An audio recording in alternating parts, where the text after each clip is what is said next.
Hello, Joy News Prime is live on DSTV channel 421, GoTV channel 125, around the world on myjoyonline.com. Coming up, Energy Ministry fights off claims Dumsor is back as it hits back at minorities saying they lack the moral right to criticize government over recent power outages.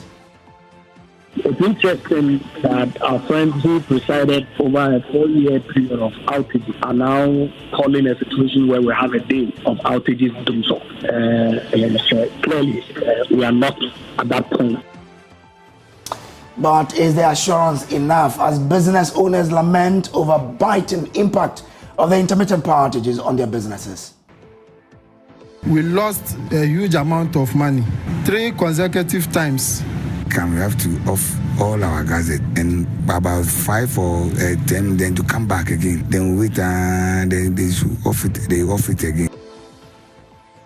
New election headquarters tonight. We are in the Volta region as General Secretary of the NDC charges the party stronghold to unite for victory as he sends his message to Vice President Baumia.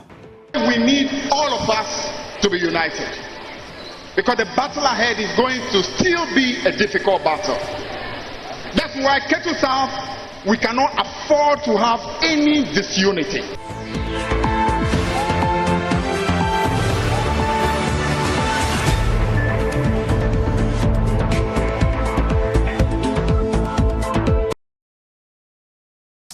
Now, the Energy Ministry is fighting off claims there is Dumsor, which has necessitated calls for a load shedding timetable.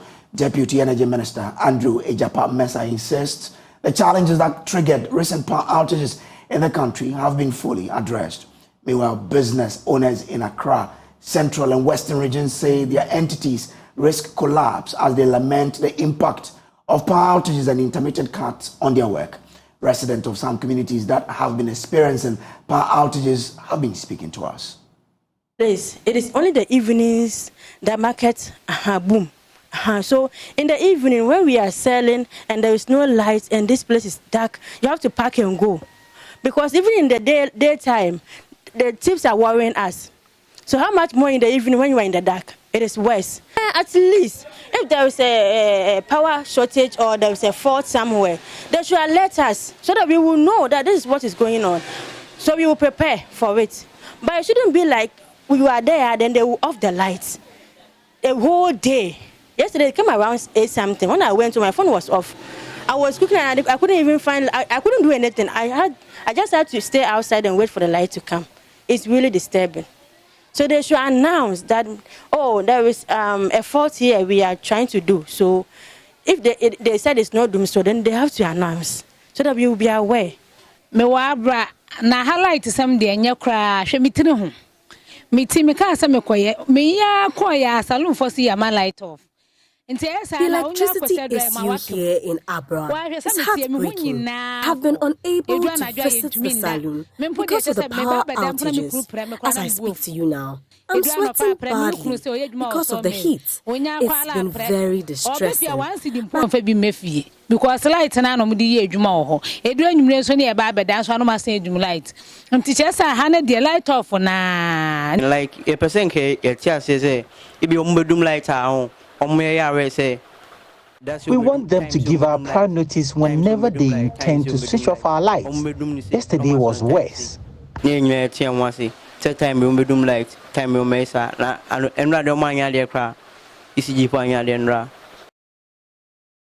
Let's bring in a Deputy Minister for Energy, Andrew Ejapa Mensah, who says the situation has been completely resolved. He spoke to MFRPO on Media News. There's some obligation that GNPC owed to WAPCO, for which they made a demand sometime in December.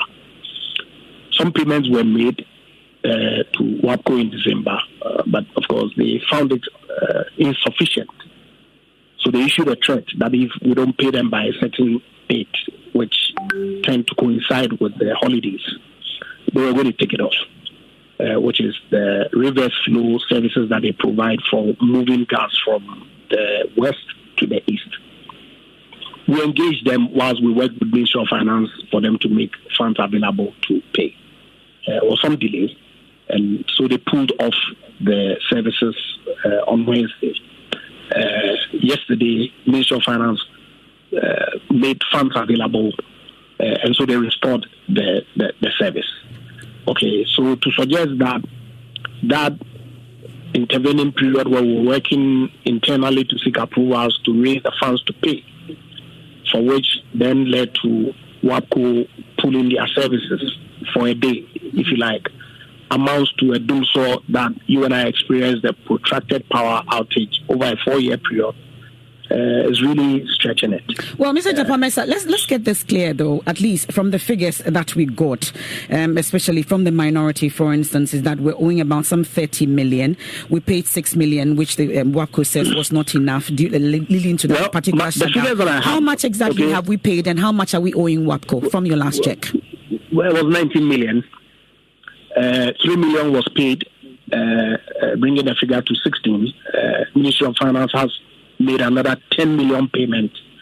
So what will be outstanding really would be some 6 million. Of course, we're having conversations with them on how that is paid. Let's bring in John Jinapor, who is the ranking on the Mines and Energy Committee of Parliament. Grateful to you for joining us, sir. Now, government says the debt it owed WAPCO was some $19 million that it has cleared. Now, what are you picking as well? Because fortunately, the line has tripped there. But let's bring in the Executive Director of the Institute for Energy Security, Nana Amwesi the 7th. He joins us via Zoom now. Nana, grateful for joining us. I mean, government says it has paid WAPCO, and therefore there won't be doom. So we should not be afraid that there will be power, outages. What are your sources in the sector telling you? Thanks for having me, Kojo Brace. And good evening to your viewers. Ordinarily, this story or part of story you're giving me that government have been able to pay that debt of money should have been a good news. But then we can't vouch for government. Our sources we are picking is that the valve is still closed. No natural gas is flowing from the western corridor to the eastern corridor. And so we can confirm that the eastern corridor being the Tama enclave where we have power plants like Senate and Asogli are starved of the much needed natural gas to run the plants. And so we're only praying that if government have been able to engage WAPCO, of course they should release or relieve that valve so that natural gas will flow for power producers to bring us adequate power supply. Then, of course, we can say we are out of the woods. But for now, we still have that challenge lingering. And our checks with some players to reveal that, in fact, gas is flowing. So this is quite, on the contrary from what we've heard then. Well, that is the welcoming news. If the same power producers are saying that gas is flowing, then, of course, we can say that for this evening, we have... where every community, every part of Ghana can be assured of that power. But the last time I checked, a section of Cape Coast is out of power. Maybe. The power plants are yet to get that full throttle of gas supply, because when you are flowing gas to them, it takes a bit of time. And when the power plant needs to come on, they need to do some few warm up in the system before the fire. It's not just like your car engine where you just switch an engine and the car sparks. It could take about 2-3 hours to prepare the plant to come online. So it's good news to hear from the same power producers that gas is flowing to their end. So now you're saying that part of Cape Coast this evening is experiencing power outages. Is that it, or I didn't get it well? That's the indication I got an hour ago before you brought me in. Okay, interesting. So, Nana, I mean, this is a disturbing development when we have to grapple with debt in the sector. How do we really deal with debt in the sector such that it won't become a problem again for us to be dealing with every year? Kojo, we should be able to recover all our costs in the sector. That is the only time we can pay the utilities in the supply chain. Until that is done, we'll have our debt mounting up, and we'll have these utilities chasing government every now and then. All right, so that's for money owed them. Remember, some few same WAPCO came threatening that they are shutting down or they shut down. Then Asogli also came into the fray. We prayed that this could be a thing of the past, so that we can be assured of. All right, Nanamosi, the 7th is the executive director for the Institute for Energy Security. Away from that, the Member of Parliament for North Tongue, Samuel Okudzeto-Ablakwa, is demanding thorough checks into the expenditure of the Electoral Commission, questioning why the Commission continues to spend without any form of monitoring, contributing to discussions on vote buying at the Constitution Day lecture at the University of Professional Studies, Accra. The NDC legislator questioned why huge allocations are made to the election management body without it being monitored on how the funds are being utilized. This is a country struggling. If you take the 2024 budget, we have approved 786 million Ghana cedis for the 2024 elections. That's a staggering sum. In 2020, because the Electoral Commission said they have to buy equipment, which we thought, we as civil society, thought that there was no need to buy those equipments.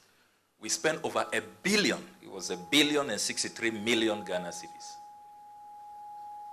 Imagine what $1 billion can do. Yes, you spend substantial time on the politicians' monetization, which I know is an issue. It's important to reflect on that. But the Electoral Commission itself, how much it is spending and who watches the watchman? I mean, they just, bring the bills. We have to approve it. And Dr. Farajan, you know that since the 2020 election, the development partners have pulled out. So we are now funding fully. The Ghanaian taxpayer is called upon to fund these elections fully. And the cost keeps ballooning. What can be done to reduce the cost of elections and to make the Electoral Commission more efficient? Well, Dr. Jonathan Asamoah is a political analyst and a senior lecturer at the University of Cape Coast. He joins us via Zoom for further discussion on the subject. Grateful for joining us, Doc.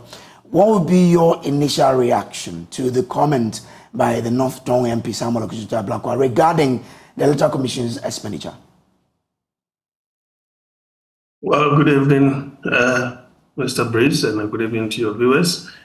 The point is that when it comes to the Electoral Commission, because the activities, border on security and the democracy of the nation, it is quite easy for them to, use their budget as a kind of blackmailing. I don't even know the better word to use there.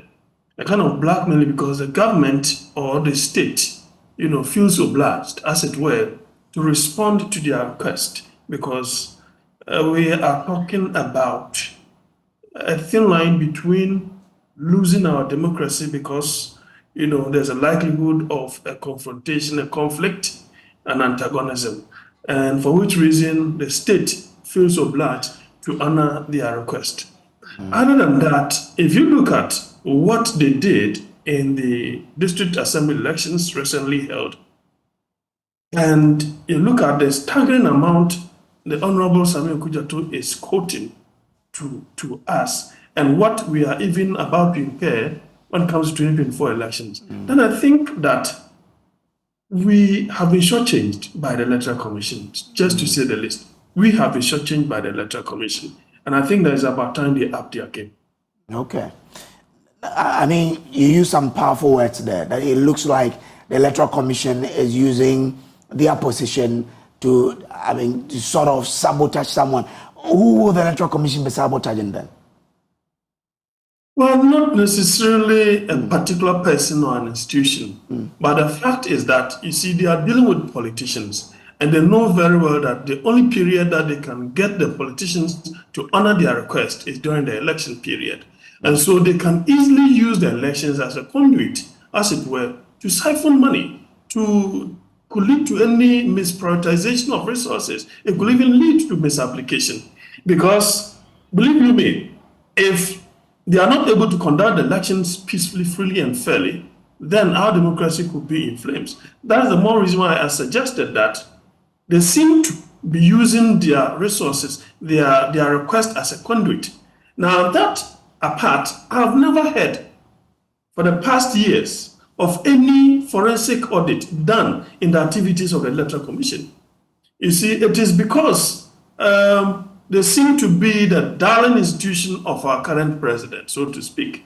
And so it is becoming more or less like they don't seem to be, much responsive to the request of civil society and so on and so forth.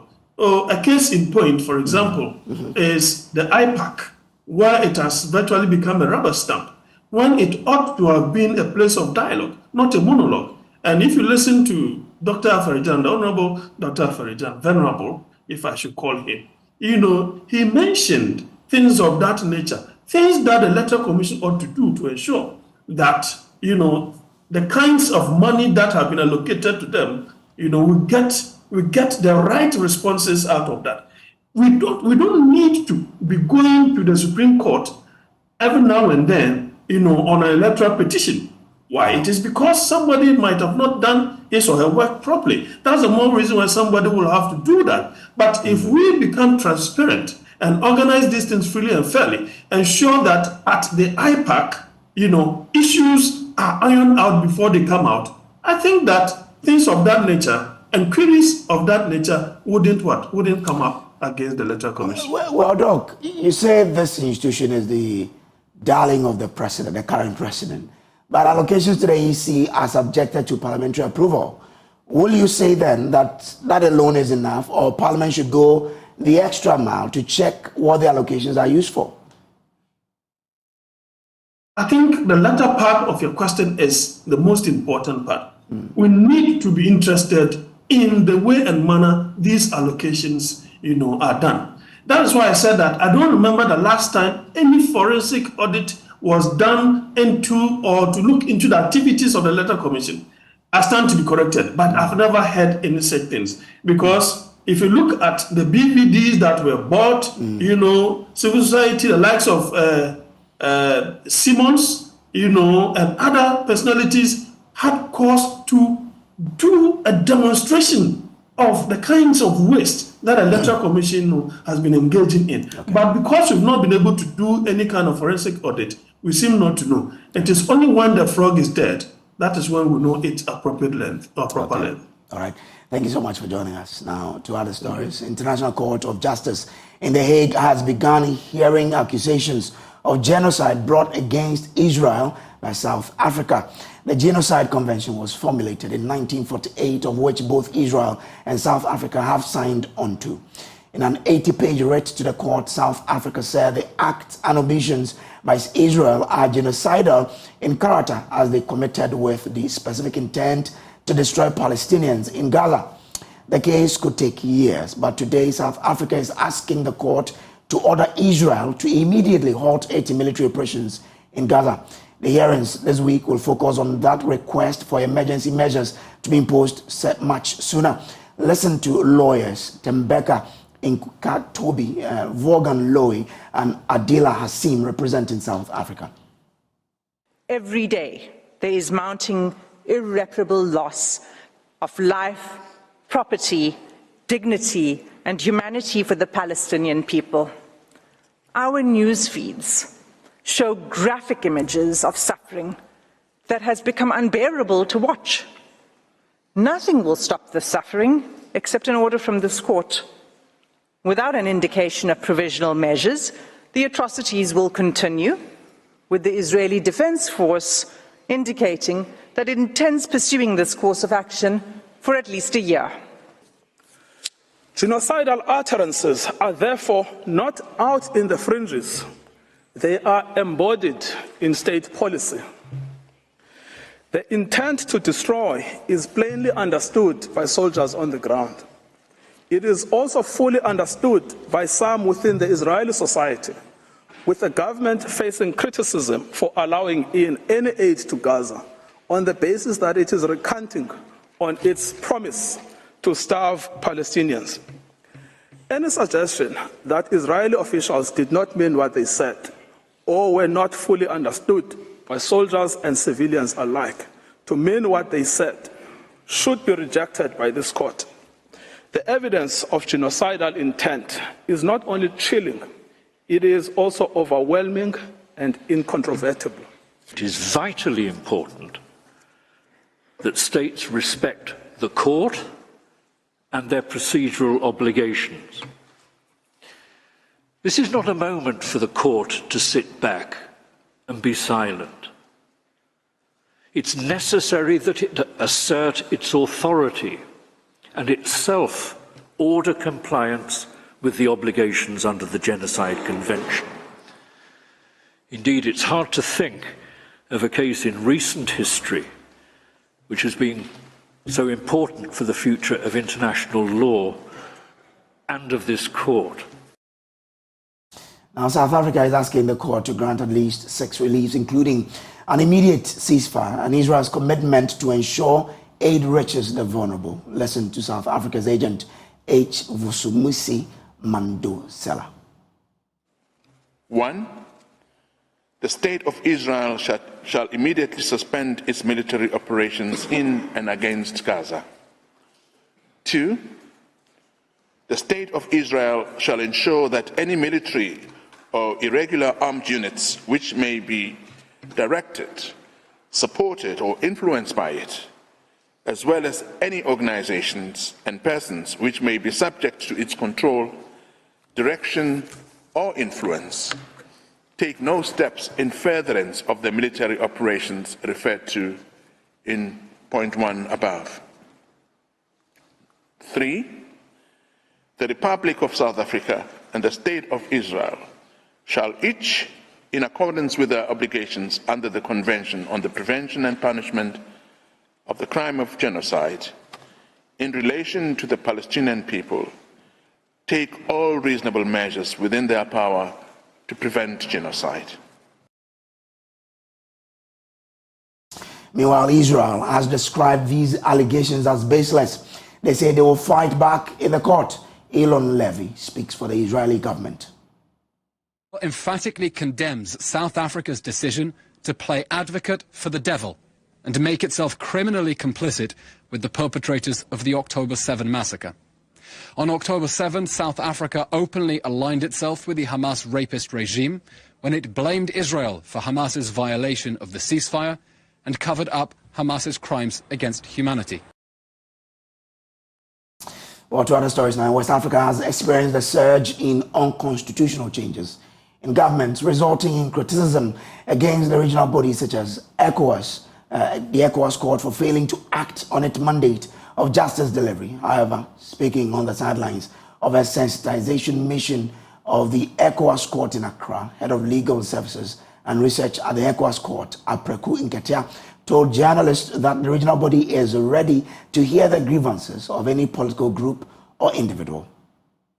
Public sensitization on the mandate of the ECOWAS Community Court has been identified as crucial in the reversal of unconstitutional changes in governments across West Africa. As a commitment to institutional norms and the rule of law, the government of Ghana is bringing together stakeholders to learn more about the practices and mission of the ECOWAS Court. Kweku Amprechum Sapong is Deputy Foreign Affairs and Regional Integration Minister. For over 3 decades, the court has been instrumental in promoting legal harmonization, ensuring access to justice, and resolving disputes among member states. The ECOWAS Court of Justice thus plays a pivotal role in upholding the rule of law, promoting human rights, and fostering regional integration. Over the years, Ghana has demonstrated unwavering support for the ECOWAS Court of Justice through active participation in its proceedings, adherence to its decisions, and collaboration with the court's mechanisms.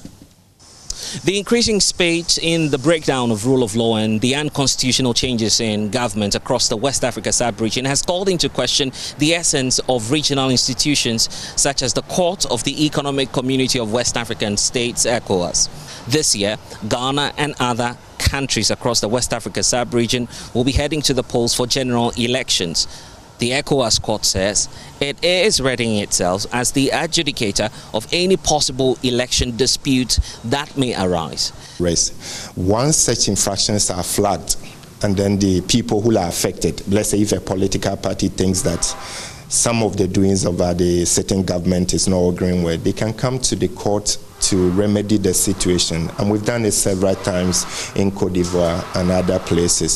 So the proactiveness of the people who are concerned in the electoral matters will also help the court in living up with these responsibilities. But of course, if a matter of that is brought before the court under the Protocol for Democracy and Good Governance, there are so many provisions that regulate the conduct of elections in member countries. And trust me, if they are brought before the court, we will try to make sure that respect is given to those provisions for the benefit of the citizens of the community. In the context of Ghana?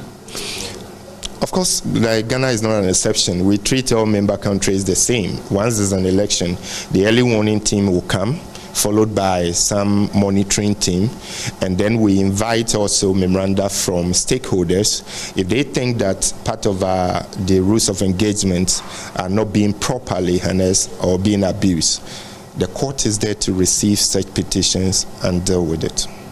When is the early warning team starting its work from Ghana?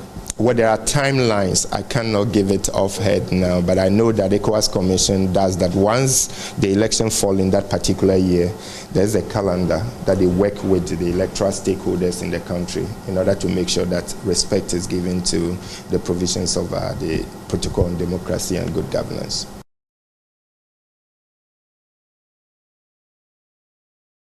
While you're watching John News Prime, we'll take a quick break. We'll be back with more to stay.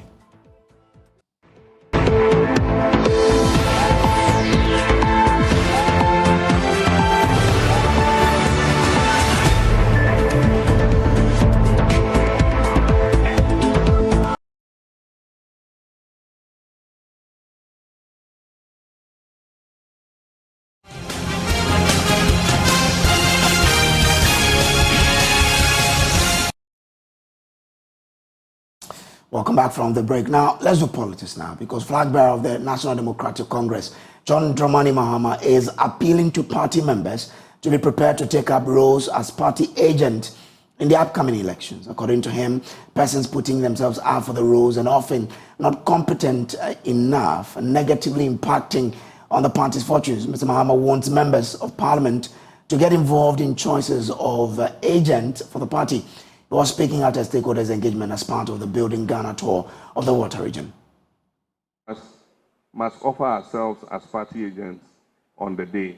We cannot sit and just leave it to the constituency executives to pick any party agents, and the MPs must be involved in the selection of party agents. I know that in several cases, the parliamentary candidates just leave it to the party chairman and secretary and organizer, and they just pick people, and some of them are not worthy to be our party agents, excuse me, because there are some of them who do not understand the electoral process. We are going to fund the training, and so the trainers are going to come. But in a lot of cases, when the trainers come, the quality of people that they give them is nothing to write home about. There are several cases in which they've had to send several of the selected party agents home because they just don't fit the bill. Some of them are barely literate. And with the kind of electoral process we have today, I'm sorry to say, if you're not literate, you'll find it difficult to be able to monitor that election. And so we need the right party agents, but it's not just being the right party agent by being literate.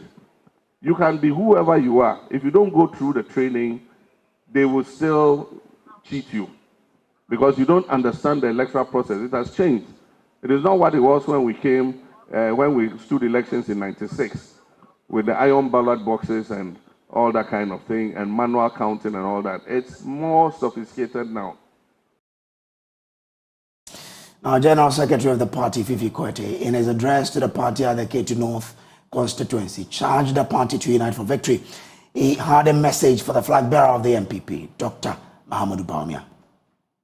All the national executives of the NDC, we want to tell President Mahama that he should totally leave Bawumia in our hands. We will absolutely take care of him this year.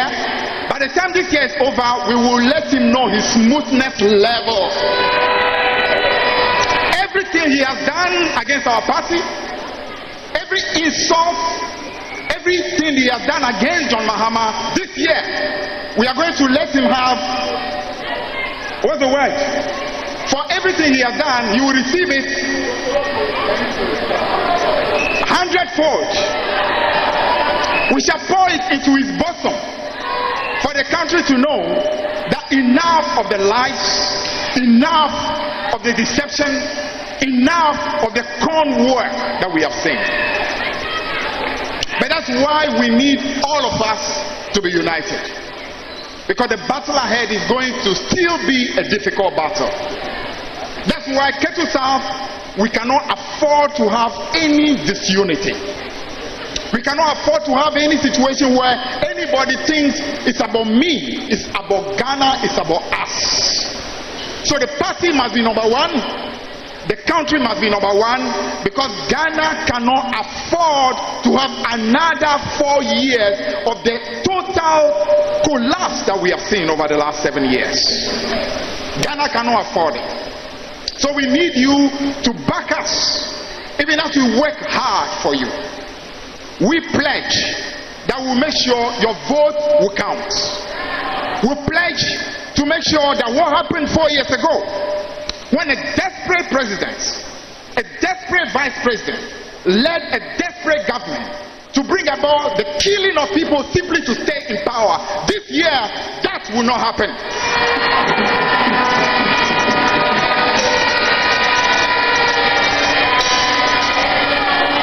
Whether they like it or not, this year, they will go.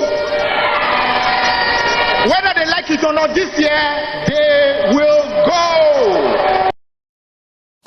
Very interesting political race that we're going to witness this year. Now, the International Federation of Women Lawyers, FIDA Ghana, is calling for political parties in the country to consider the selection of women as their running mate ahead of the 2024 presidential elections. And according to FIDA Ghana, in a statement dated 11th January 2024, this is to ensure that no matter the party that comes out victorious, it will have a woman as vice president. It also said any political party that shows little inclination to nominate women as running mate and support their female candidate sends signals that they have a male-oriented party that is undemocratic and exclusive, favoring male participation. We have one of the directors of FIDA Ghana, Susan Ayete, who's joining us via phone. Now, grateful to you for joining us. What is really the significance of a female vice president in Ghana's quest for development? Okay, thank you very much, Kojo. Basically, we are looking at gender inclusiveness. We are also looking at the fact that it's a human rights issue.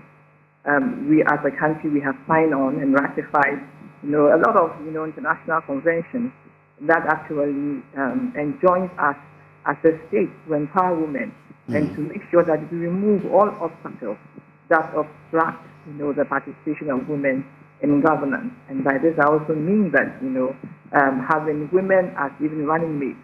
And I believe that it's long overdue. I mean, if you look at various West African countries around us, and I think Liberia has had a woman or a female, president. It has even had also, a vice president actually under George Weah, who just lost, the last election. And so I believe that if this, nation that is actually a nation that sets the pace and is a trailblazer, it is high time that Ghana also actually, had a female president. We're talking about even encouraging voter turnout.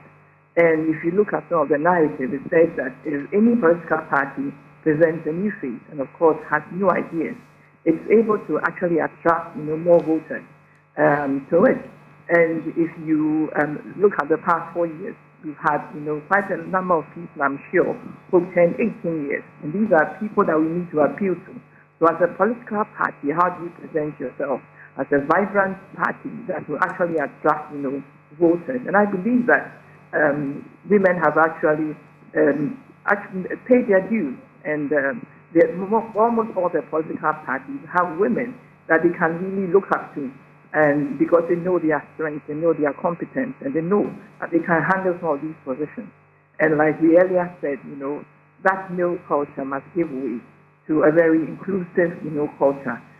Because if you still have the male culture and coupled with certain cultural and traditional, perspectives, then we are not bound to be able to reach that goal of actually making the 40% threshold that the UN has actually put out there for many of the countries to attain to that particular goal. Okay. Now, you advocate for the reduction in filing cost, among other campaigning fees, for women to ease their entry into politics. If the purpose of this campaign is for equality, how is that fair to men? Well, that's why if you look at gender issues, you find out that there are lots of things that happen to women differently and also happen to men differently.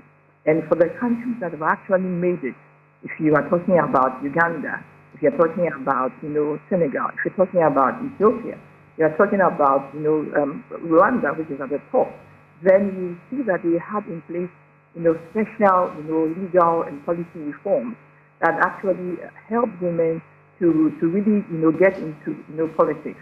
And these are something we call temporary special measures. That's why we're calling for the affirmative action legislation to be passed.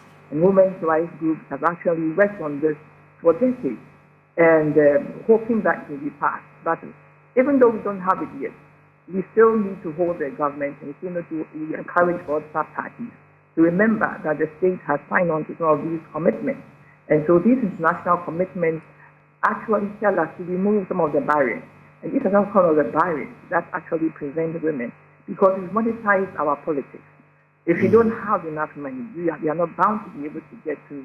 And most women do not have that kind of money.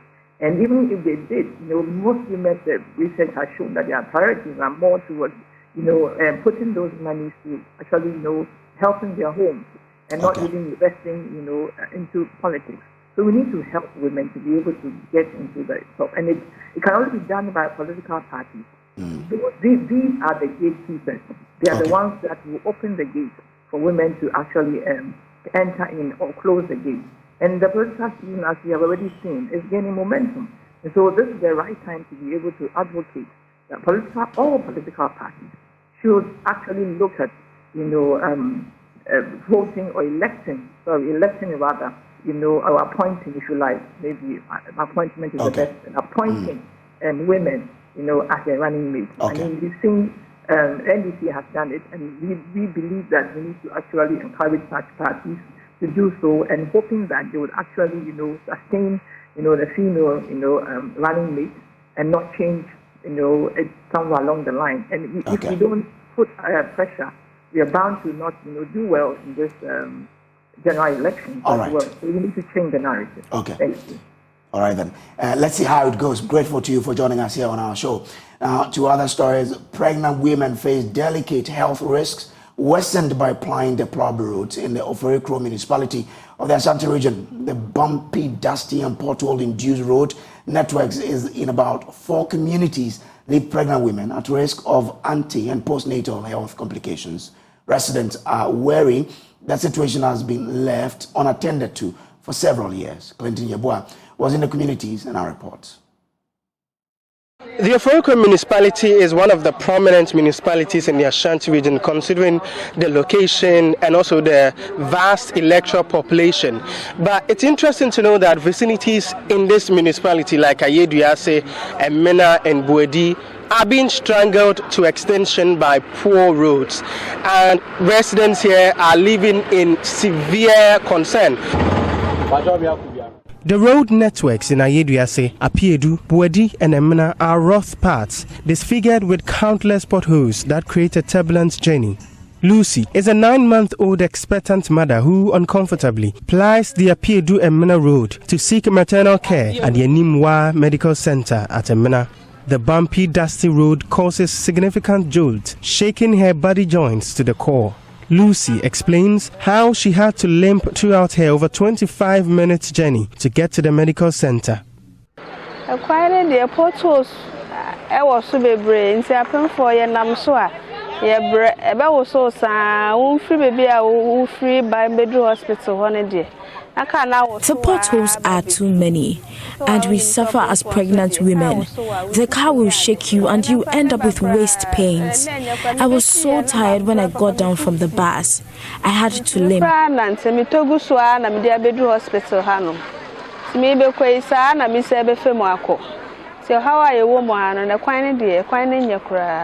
Prince Oboy has been driving within the Ofuruku municipality for over 8 years. He recounts the catastrophic ordeal faced by his pregnant passengers. I thought out to be for paying for a mental hospital and the High School Junction. We pick pregnant women, and from the driving mirror, you can see how roughly the car is throwing them about. I am always steady with how I drive. Sick passengers get their conditions worsened.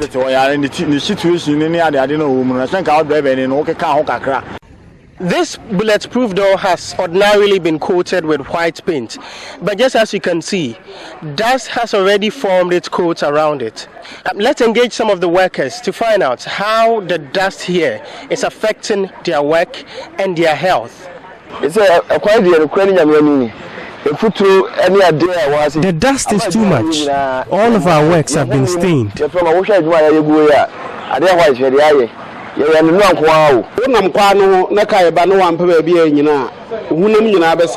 It is even worse when it rains. You can't walk close to the road.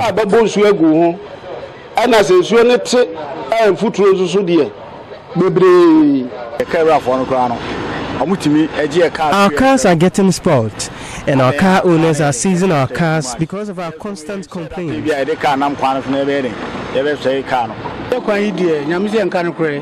I bought an absorber yesterday. It has spoiled today. The aggrieved residents are pleading with authorities to fulfill promises and assurances of tackling the road infrastructure in the municipality. They always come and stage a show like they are coming to repair the road. Yet after elections, it ceases. They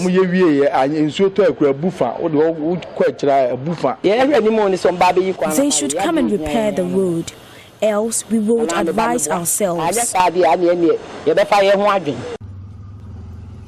Reporting for Joy News, Clinton.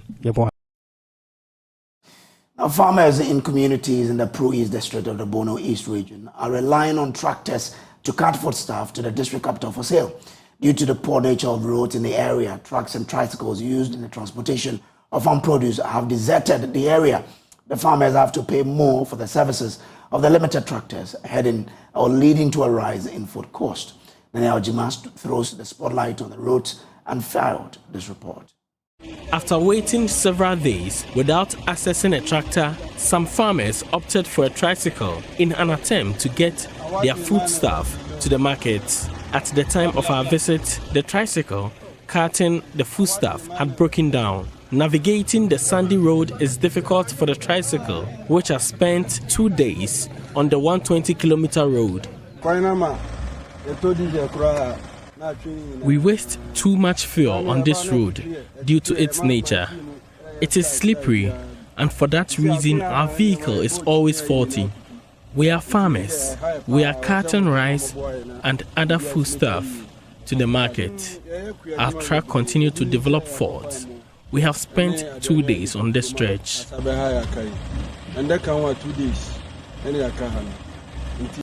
The local assembly has often reshaped the road to keep it motorable. Unfortunately, the intervention has made little impact as the road gets dusty in the dry season and muddy for vehicular movement in the rainy season. Here are some people plying the road. In the rainy season, we can't travel on motorbikes, and the vehicles refuse to ply the route. After the road was reshaped, it has become unmotorable. This is the Joy News Prime. We'll take a quick break. We'll be back with showbiz to stay.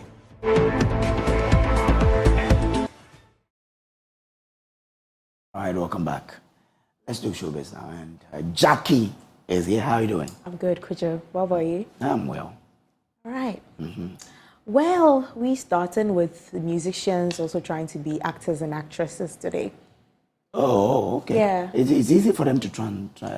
Yeah, it's because it's all like a stage act and all that, so it's very easy. Well, Nigerian musician Tiwa Savage is expanding her creativity, moving from the world of music to film. Now, the 43-year-old singer revealed that she is making her acting debut in the new film Water and Gary. The film similarly takes its name from her 2021 EP. Tiwa took to her Instagram yesterday to make the announcement. Well, we're waiting for Water and Gary. Now, a good movie is often hard to find. Mean Girls, a 2004 viral movie, has been remade after 20 years. The new Mean Girls movie has divided critics, with some saying jokes have lost their edge due to script updates. There's been a lot of backlash, even though the movie is not fully out yet. Oh yeah, we're waiting for that movie to be premiered, even though there's a lot of backlash. Now, Throwback Thursday, what is your favorite movie from Westlife? Song. I have a lot. The Queen of My Heart will definitely be one. Okay. My Love is My Love. Soledad. Soledad too. Is a lot. Oh, Uptown Girls. Uptown Girls. Yeah, it's nice, but it wasn't my favorite, really. Well, yeah. A five band formed in the late 90s grew on the brains of everyone. Westlife is known for their songs like Swear It Again, If I Let You Go, Flying Without Wings. Now, they stayed together until 2012. However, 6 years after, they reunited. The big question is, where are they now? Anyway, thank you so much for being a part of us. There's more on myjoyonline.com. Up next is Prime Business with Pius Kojo Baka.